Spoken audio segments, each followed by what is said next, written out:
and then it goes red, and now we're recording on the phone device, and then I'm recording fancy. here.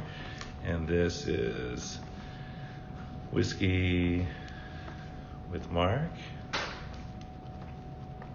And I just got a bug in my throat, so that's fun. Oh.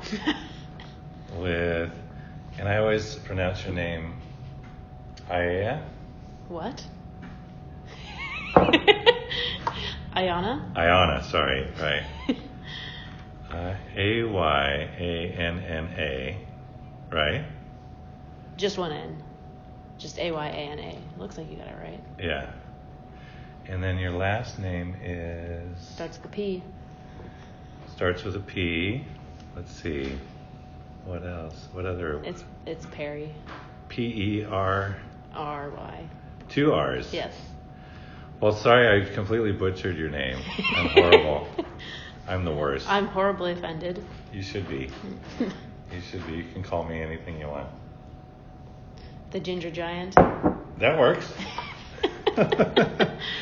And so, we met a couple, I don't know, it was like a year ago? No, 6 months ago. 6 months ago, about maybe like 7 or 8 now, actually.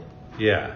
And so you came to town, and I remember that was an exciting story for me because you saw like our very first Instagram thing. Like we had Dan Koss make a little Tech Tuesday Instagram thing, and you saw it somehow, and showed up at Tech Tuesday. And that was kind of cool because it was like, oh, hey, why are you here? Because of the Instagram. I was like, wow, shit, that works. I was literally like searching for, like, okay, I moved to Eugene, like, what is there to do? And I looked under just like the hashtag Eugene on Instagram. Nice. And there you were. Yay. Like, oh, that's a nice Instagram post. What is that? And so I clicked on it in Tech Tuesday, and I was like, oh, Tech Tuesday. That doesn't look like it sucks. It might be okay. Yeah. Lucky. We got lucky with that one because that's our whole like reason for existing. Like Eugene Tech's whole thing is to try to like be the first, get the people, the first thing you find. Yeah. If you're trying to do tech stuff in Eugene, and more so too to be like try to be as open and inclusive as possible. Yeah.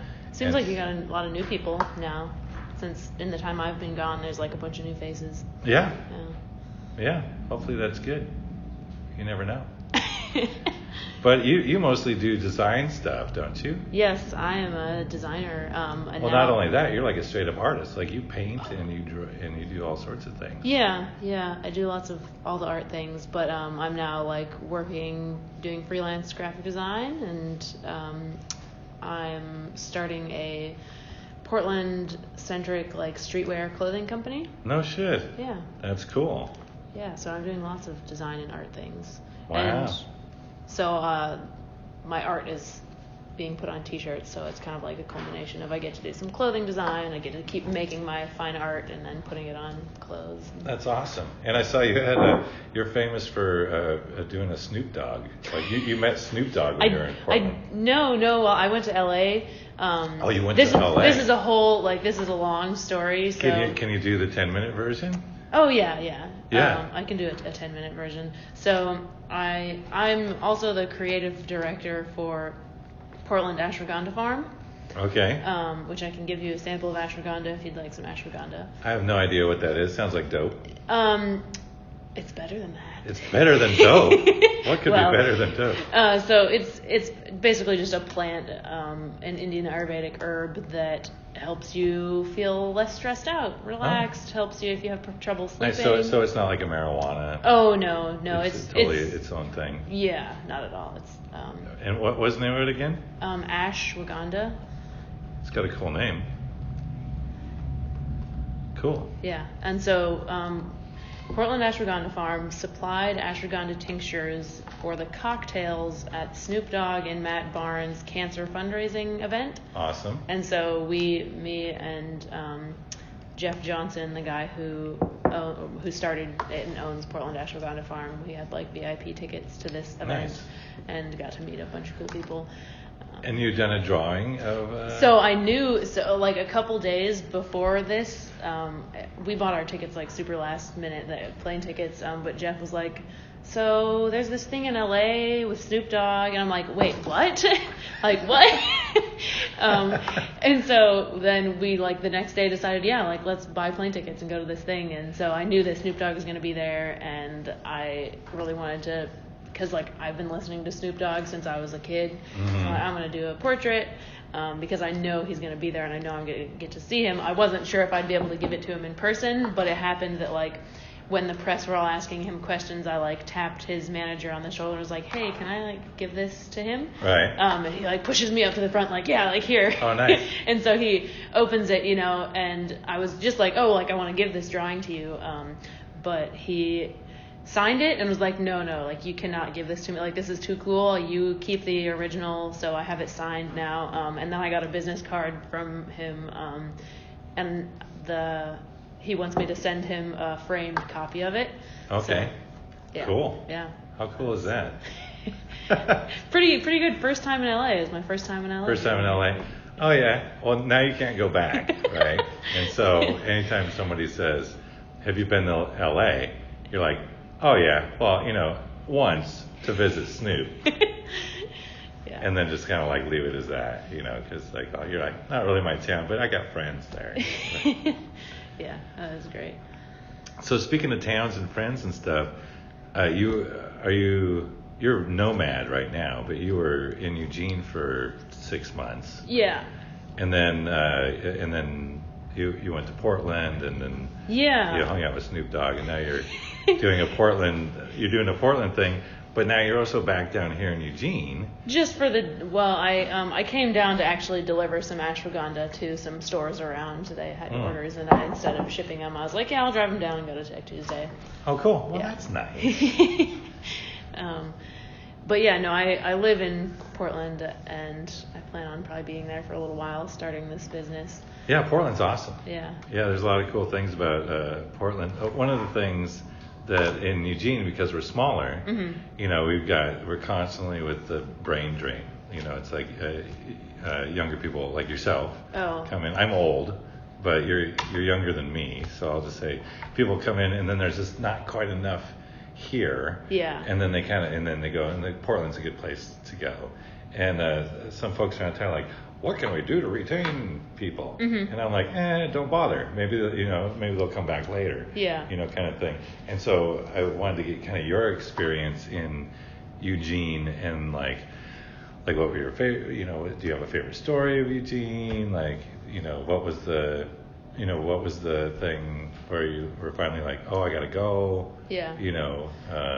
Well, there wasn't really any moment where I was like, oh, I gotta go, because I always kind of knew it was a temporary thing that I was going to be here. But that being said, I got much more connected with this place than I expected to. Huh.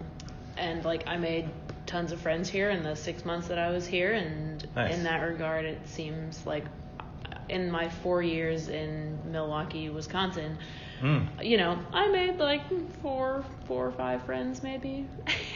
So friends are easier in Eugene? Friends are easy to make. And I was just talking to,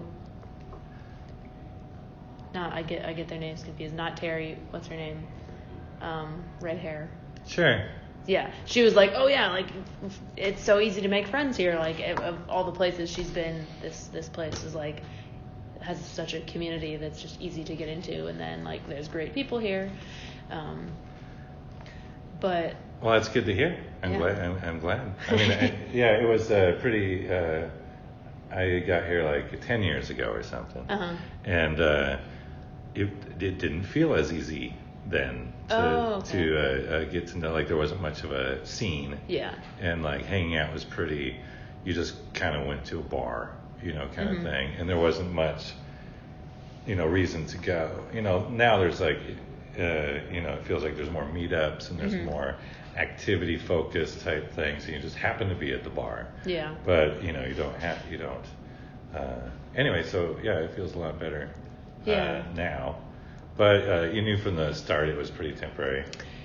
Yeah, kind of, because I had come from the Bay Area, and and I had wanted to spend more time in a big city because I'd always lived in small towns, and Eugene was like that in between, like, okay, the Bay Area, I didn't like my job there, I quit, and like it was cheap to live here.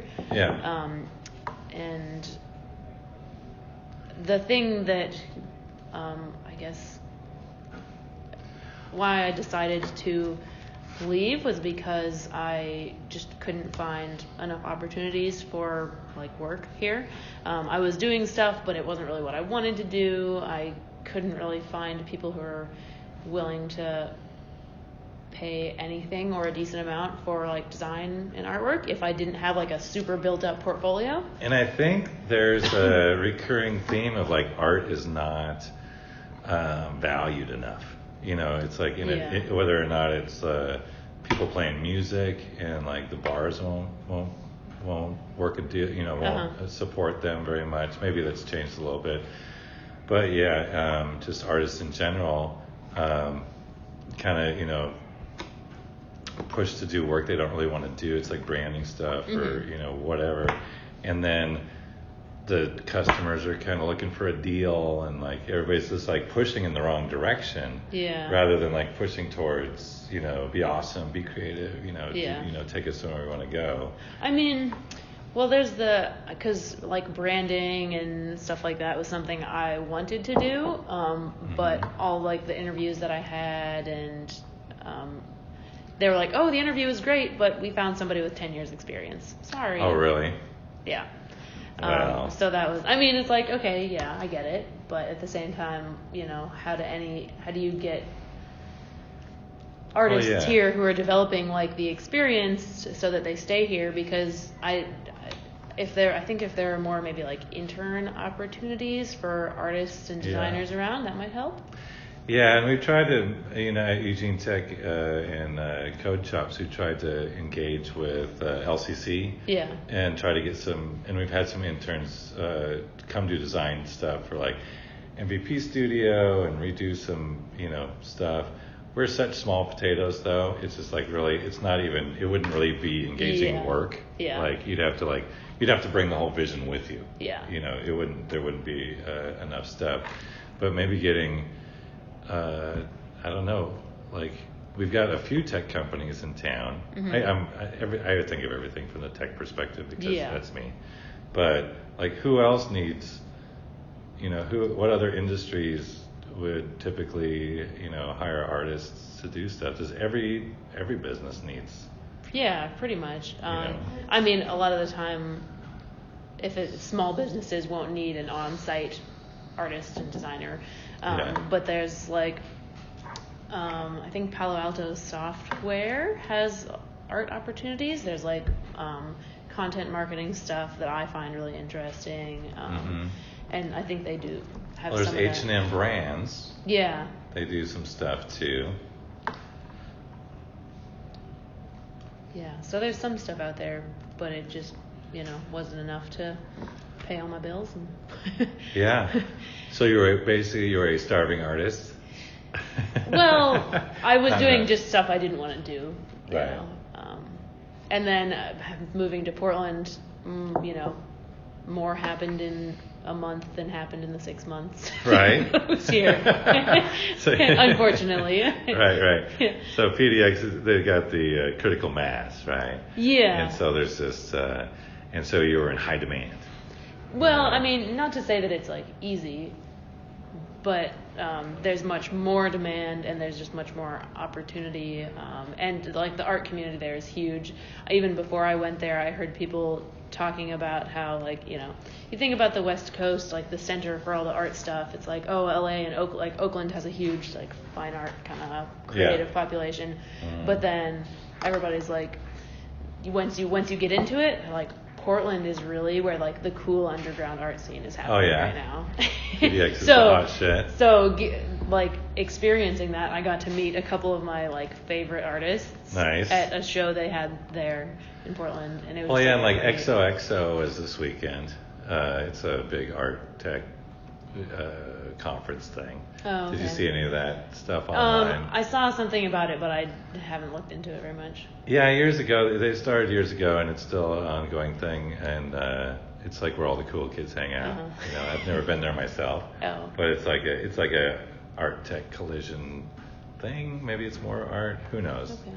But you know, anyway, I saw some cool Instagram. Some of my friends that were going to the thing were just like super fans and like posting like every hour about like, here's a cool thing, here's another cool thing.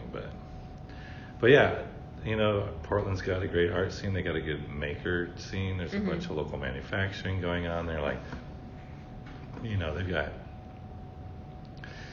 there's a lot going on there. Yeah. And I lived there for 10 years before I came down, and I still live up there on the weekends. And so, Portland's great. Yeah. And I think Eugene has a lot that's like building up, you know, because there's like the 20 by 20 mural project, which that is pretty cool. So many, I've seen just so many awesome murals. Especially recently, there's like 3 new ones that popped up. Just a couple of weeks ago, they had 20 by 20 artists in town, and then they had, or maybe it's 20 by 21, but anyway, whatever, artists in town, and then there was also like a art bridge thing going on where they had like art installations on the bridges, and there was like some other, anyway, so it was kind of like a little heyday a month or so ago, end of summer. It seemed like there was more art going on than there had been. Yeah, definitely. Were you able to plug into any, like, was there any art scene stuff happening in Eugene that you plugged into? When I first got here, I was trying to find that, and right away got into the gallery right down the street. I'm so bad with names, it's blanking. It has all like the cool wood stuff, and Tim Boyden makes all the things. I can't remember the name of it for some reason. I remember Tim Boyden's name, but right. Sure, but yeah, like right away I got a wall in there through the whole month of April. Oh, nice. And I was going to other art events around, but for some reason it was much harder to get into than the tech community. I'm not sure why that was. If there was less meetups, if artists are just more awkward, or well, they might not have a organization that's intentionally onboarding people. Like our thing is like we're intentionally trying to build open and inclusive tech community. Yeah. And so we go out of our way to like be consistent and be, we're looking for brand new people. To whereas if they don't have somebody who's like intentionally doing that, it might be hard to knock on the right door and get the right person to answer to say like, oh yes, of course, come on in, you know, here, have some tea, we're doing art shit. Yeah.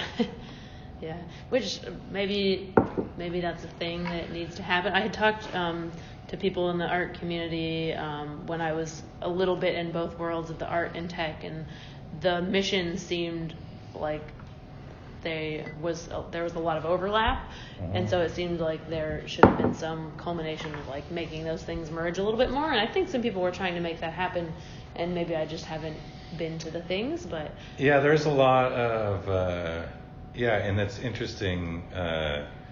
So there was a bunch of Mozilla projects that came down, and a lot of them had some sort of art component, and they also had some technical component to it, and interactive, because they were trying to leverage the gigabit stuff, but in an engaging sort of way.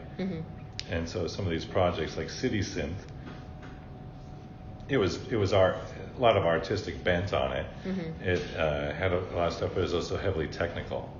And then there was Gigascapes, which is basically you can interact in this space and affect what's going on the video type stuff. Oh, I saw that. And then there's and King Pong wasn't part of the Mozilla stuff, but King Pong was part of the Downtown Arts Fund, huge fun, stuff.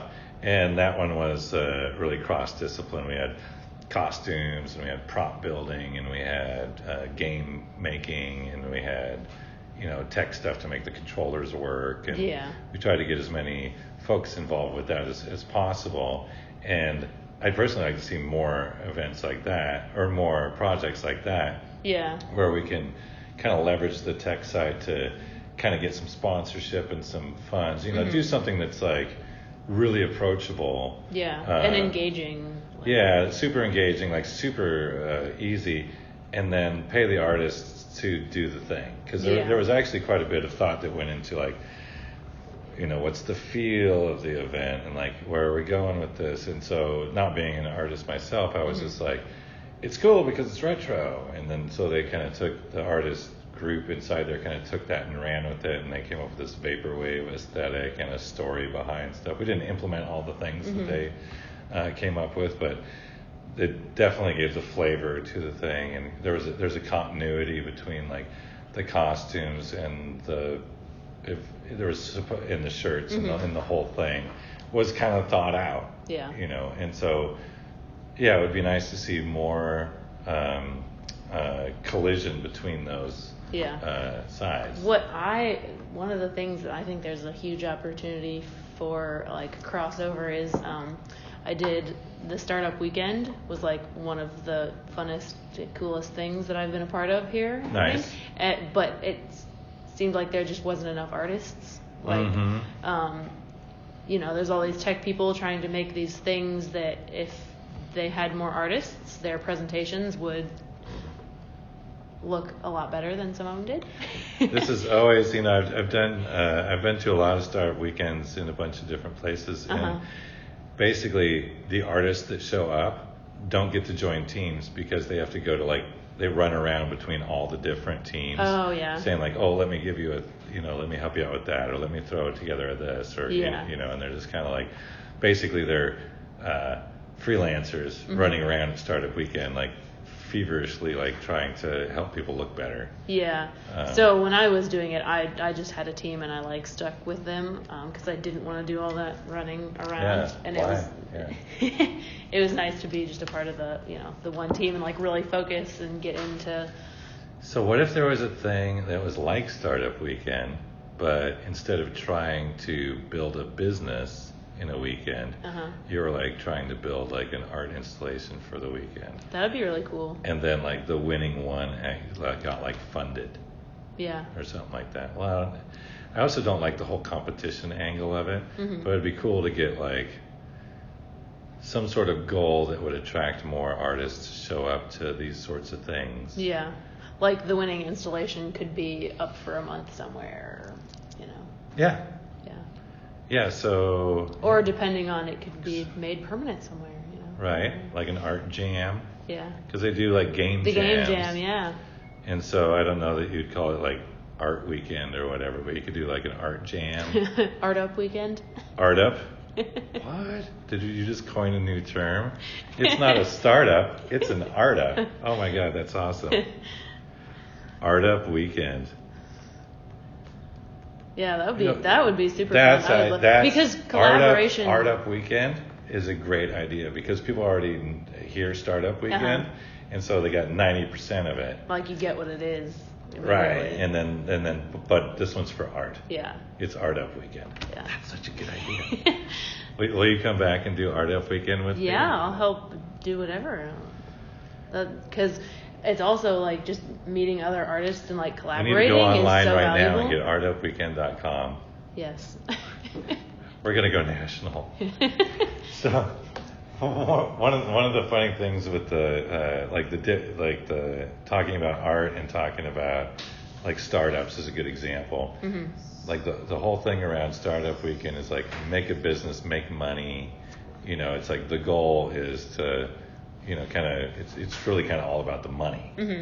And it feels like there's kind of like if you're doing art, there's also a feeling that like, can you do art for art's sake, or do you need to do art like in a business setting? Like, is there?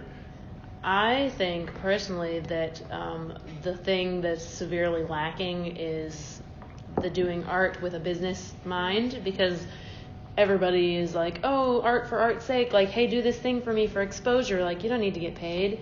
And if you could approach doing that's like a running art. Joke with us.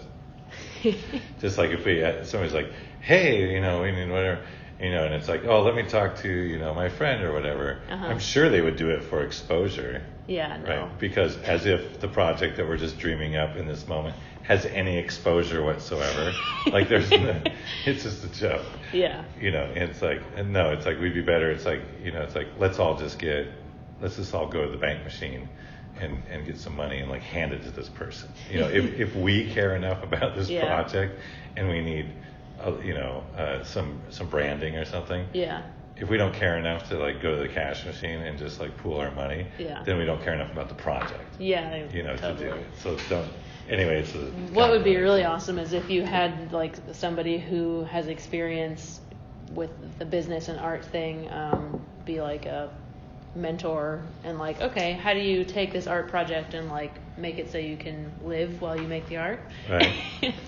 Did you ever do anything with Art City while you were here? Yeah, I went to a couple Art City things. Because I think they've got some workshops or something where you like hang out at the Art City thing and they kind of work through some of that stuff. Yeah, I think I was always working when they had those, or maybe I went to one of them. Anyway, I just wanted, I don't know if I wasn't really asking for your opinion about Art City, but you knew that it was a thing. Yeah, I know that it was a thing, but it would be cool to like have a yearly event or something that culminates all that, because I think that's a people great can plan idea. around that a little more than a weekly or monthly. Well, we're going to do in November, we're going to do a Eugene Tech, like refresh, reboot, reset events. And we're basically going to just do like an open conference, like kind of like an unconference style. We're going to just like pull back the curtain and show everything. Not that there really is a curtain, but just like show the assets that we've got, the projects that are involved, kind of what's going on, and then open it up to the community. And we want to engage more of the art community and some other people and say, is it time to do something that's like a art tech collective type thing? Is it time to like either leverage a 501c3 that we've already got, or start a new one that can kind of like take all of these efforts that have a lot of multidiscipline crossover stuff and create some way to help those get funding and to pay the artists and pay the game developers and pay the pay everybody except for the tech people because they have jobs anyway and they don't need the money. Basically. But yeah, no, I think Art Up Weekend is awesome. Yeah. I think that's such a good idea. I want to be a part of that. Let's do Art Up Weekend. Well, and we can do it in Portland too. Oh yeah. Right? Because there's plenty of people in Portland who would get behind that. Oh, totally. But it'd be fun to start it in Eugene. So for once, there could be a thing that started in Eugene, right? and moved to Portland. Right. Other cities. We're a very Me Too kind of town. It's like, we could do that. Let's follow that. Let's follow that trend. Yeah. It'd be fun to, start some stuff here, even if it was just like on paper or whatever, and just like do a small one here, and it's like, all right, take it to Eugene. Somebody has already had to have thought of this. This is just like It's too good to not. It's too easy. Start up, art up. Come on. Yeah. That's just. Anyway, we'll get to a computer after this, and we'll see what if the domain's taken. Yeah. So, is there anything that you wanted to talk about in particular? That I wanted to talk about? Oh, I didn't really think about that question. Well, no. How about that's a shitty question. How about what would you like to see? Like, what's the Eugene of the future? Like, what would be the Eugene that you'd come back to? The Eugene that I'd come back to? Yeah, you come back all the time, but it's just like in this like if I were to move back, or your empirical notion of the best expression of Eugene. Okay. I know that sounds kind of highfalutin or whatever, but it's like, what would bring you back? Yeah. What would be the thing? And it could be mundane or it could be a big answer. That's totally up to you. Yeah.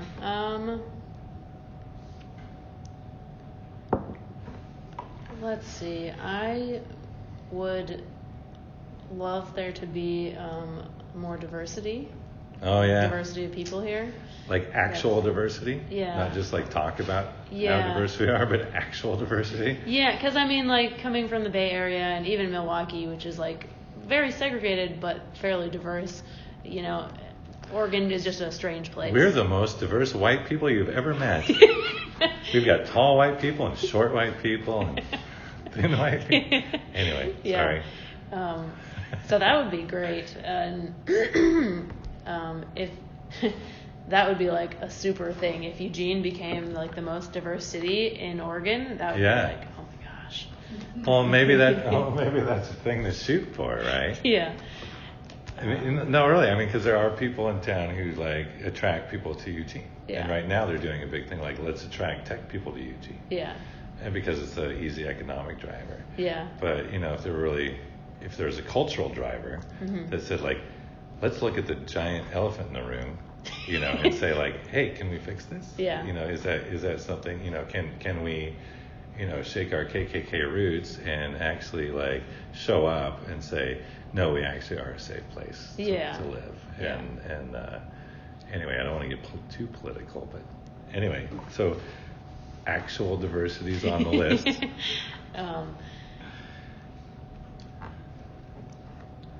People that paid you. Yes, people that pay you to, you know, do what you want to do. And so is that like a deeper thing? Is that like a recognition of art as, you know, are they devaluing art? Not necessarily. Or is it just the wages here are just depressed? And so... That is definitely, because when I was looking for art things, I was like, oh, okay, like that's something. And then I look like, you know, between whatever it was, like $11 and $15 an hour, and I'm like, yeah, not gonna work. Yeah, like I just came from like, you know, 10 whatever, so many times that. Yeah. You know, like if you came from the Bay. Yeah. Like that's just like insult wages. Yeah. Right. It's like, why don't you just call it minimum wage? It's like, you know. Yeah. Anyway, that's kind of horrible.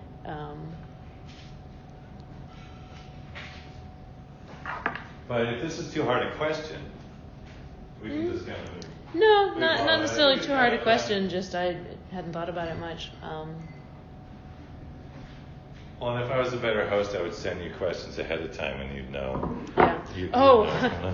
The Lyft and Uber being here is like a big. That made me like infuriated when I moved here. I was like, I should just leave right now. Like, there's no Lyft and Uber. Like there's no ride hailing. Yeah. Yeah, because like there's no way I would ever call a cab. Maybe just because of, you know, like my generation of people, that's not a thing that you do. Well, if they showed up in a reasonable amount of time, if the app worked, you know, if taxis had the same level of service as ride hailing, I don't think any of us care, right? But they just don't. Yeah. You know, I don't care what car shows up and who's driving, but if there's an app and they show up, then I don't want to call somebody on the phone to come and pick me up. Like, no thank you. Right. Like, what essentially is that? This isn't a phone. This is like a hand computer. It's got a freaking screen on it, and Yeah. So that's like a huge thing. I'm really excited, and I just recently started driving for Lyft. So I was like, I could come back to Eugene and like drive for a little while. And, yeah. Oh yeah, you should let me know when you're down, because I'll go. We go for a ride. Okay. I tried to sign up for Lyft. My car's too old. Oh. They won't do a 2006 Honda Element. Yeah, I think the cutoff is like 2008. Well, I just got aged out because I'm not going to buy a new car. I just got a new car kind of specifically so I could. Oh, really? Because I wanted something I could do when I had this time and wanted a little bit of extra money. Nice. What did you get? I got a 2015 Nissan Altima. Wow, sounds fancy. It's the newest car I've owned. It's a nice. I love my old car. It's like very reliable and nice, but I just couldn't. So now you have two cars? I do have two cars. Wow. But I'm probably gonna sell the other one or give it to my parents or something. Sure. Well, you have a place to park it. Yeah. Nice. Yeah. So ride hailing for the win. Yeah. Have you done the scooter thing in Portland? Have I done the scooter thing? Oh my gosh. Do you do it like all day, every day? Well, no, I haven't done it in Portland yet, but that was like one of the highlights of my time in LA was doing the scooters all miles and miles great. Of them, like Venice and Santa Monica, and it was like so much fun. And then I went to Milwaukee the week after that, and they had impounded them all. No way, really? Yeah, and they were suing the the city of Milwaukee is suing the company that. For what? I don't even really understand. Wow. There's a weird backlash on scooters, and I just don't get it because they're like super low footprint. Yeah. It's like, I don't know. Yeah.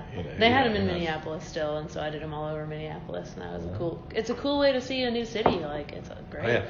I'm really glad we have the bikes. Yeah. That was like new this year. And so it's like, yeah, things are happening. We got the bikes, we got the ride hailing. Hopefully you'll get the scooters. We don't have ride share, which is like, I forget what that is, where it's like you just unlock the car with your phone and like drive it. Oh, somebody told me that used to be here. Well, this is where the critical mass comes in. Yeah. Like we might lose Lyft too, like if they can't make a buck. Oh. Like if people don't use it, if there isn't enough. A lot of these things require. It's cheaper because it requires critical mass. Yeah. A certain amount of, like we used to have and we might today, but we're losing it. Is the like a daily $99 flight from here to San Jose. Oh. And we're losing the San Jose flight. And they ask them why, and they're like, well, it was subsidized for 2 years, and not enough people used it. So. Yeah. I mean, there's still the one from here to Oakland, I believe, the Allegiant flight here to Oakland. Well, that's good. Yeah, because I use that all the time, so hopefully that stays. Hopefully we don't lose that. Yeah. Isn't there a direct to LA? Yeah, I think so. Oh, okay. I didn't realize there was one to Oakland. There was a San Jose, and I forget why that was a big deal, because the Silicon Valley or whatever. Oh. But. I mean, that seems like a less traveled to place than going to Oakland. I don't know. Yeah. I didn't even know there was an airport in San Jose. The tiny little town of San Jose. Yes, they have a tiny little airport. I don't know if it's San Jose International, but it's it isn't. But. So any new projects coming up? New projects? Well, be on the lookout. The Ayana PDX is the name of the clothing. No shit, you just named it after yourself because you're a badass. So my business partner really, he wanted it to have some mystery to it, and so we're gonna go to a bunch of other cities after this. PDX.com, is that what it is? Yes, it's just like a welcome page right now. So, but Ayana PDX. Okay, so can you do the ginger Sasquatch as one of the things, like riding a unicorn? Oh my gosh, I gotta show you. I have to show you this when we go back downstairs. I want you to do a ginger Sasquatch riding a unicorn as a shirt that you can buy in Portland. I would love to do that. And just give him a little, like if the unicorn could have like a little white stripe in his goatee or something. I gotta show you this because I have almost done something similar already. Well, I was talking to somebody. Oh my God, that's so good. That's so good. Yeah. And so that's the guy with a pitchfork. So it's the Portlandia. It's the Portlandia, but he's got a beard. It's like a huge red beard. Well, no, this guy was on the first season of Portlandia, and he lives in Portland. Yeah, so that's the connection there. That is so awesome. Yeah, there is the first season of Portlandia had this guy. I don't know if it was that redhead. But there was a redhead guy, and he's like wearing like a Speedo. Yeah. Yep, it's him. Oh, is that him? Yep, he's our personality manager. Oh, nice. He's so funny because like he was, we're similar but totally different. But it was one of those things where we're similar enough to when that intro for the show came out. Yeah. Like 99% of my friends were like, "OMG, that was you in the '90s," because they're doing it's the Dream of the '90s thing. Yeah. And at one point in the late '90s, early 2000s, we were doing a live show, and this band put me up on stage to sing Hedwig and the Angry Inch, The Origin of Love. And during the crescendo of The Origin of Love, I blew off my utility kilt, and I was wearing a Speedo, and anyway. And so anyway, when that happened, all my friends were like, "OMG, it's you," and but it wasn't me. It was Jedediah. And Jedediah is your personality manager. Personality manager. Yeah. Nice. So there's a bunch of people in Portland that I'm going to be drawing, and he's kind of like getting them all together. Nice. Getting meetings with him. Jedediah, the personality manager. Yes. But anyways, the Ayana PDX will eventually be in other cities, and it'll be Ayana like airport code, like Ayana SFO. Nice. Yeah. That's so great. You're already famous. Personality what? Personality manager? Manager, yeah. Manager? Is that even a thing? Well, it is now. It is now. Yeah. Do we have any personalities to manage in Eugene? If you're gonna do Ayana Uge, who would be the personalities? Who would be the personalities? I would say you would definitely fall into one of the personalities. Nice. Good answer. Good answer. Here, let me give you some money. Let's see, who else? I don't think I was here and this long kind of enough. leads, and this leads into one of the things I noticed this year was that we don't have enough celebrity in town. Lauren Jerome. Yeah, she would be one of them for sure. Yeah, and she'd be great. And I can throw some names out that I would do, but it would be nice to have more celebrity in town. And I think it's just a matter of just embracing it and just being a little larger than life and just being accessible or something. And just it's just not a Eugene thing or much to be, to let your freak flag fly, right, and just be like, and then also have a day job, Anyway, I don't know where I'm going with this, but it dawns on me that we need more celebrities. So we need to pull out the Eugene celebrities. And I've been trying to encourage some of my friends to just be celebritic, right? It's like just be large and just whatever. It's like just be as weird as you want to be, or be just have I don't know. It's what is celebrity? Or you got a personality manager. Like, what's a personality? Like, some people have personality, or like what, personal brand? Yeah, kind of just people who are known for, specifically for Portland, who are known for being one of the reasons why Portland is like extra weird and cool. Right. Yeah, so like, I can't throw out any other names right now. Oh no, I totally get it, because I spent a decade in Portland before I spent a decade here, and that's one of the things I miss from Portland is like some of my best friends were like these huge personalities, right? It's like Jen Lane did the Barfly magazine, huge personality.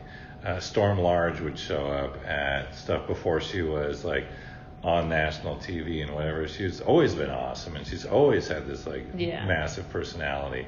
And just some of those things where it's like, but they're also regular people. Yeah. But they're also, if you don't know that they're regular people, they seem like they're a much bigger deal than they are. And I think that's like the celebrity or the cult of personality, kind of thing. Yeah. And we could certainly use a lot. I think we could use some more of that here. There's like the Unipiper and. Yeah, like exactly, the Unipiper. Great example. I was at Maker Faire, Almsey Maker Faire one year, and the Unipiper was there doing his thing, and we had Lagerbot was there. Me and some friends made a thing called Lagerbot. It's a beer dispensing robot. Oh. And there's one over there.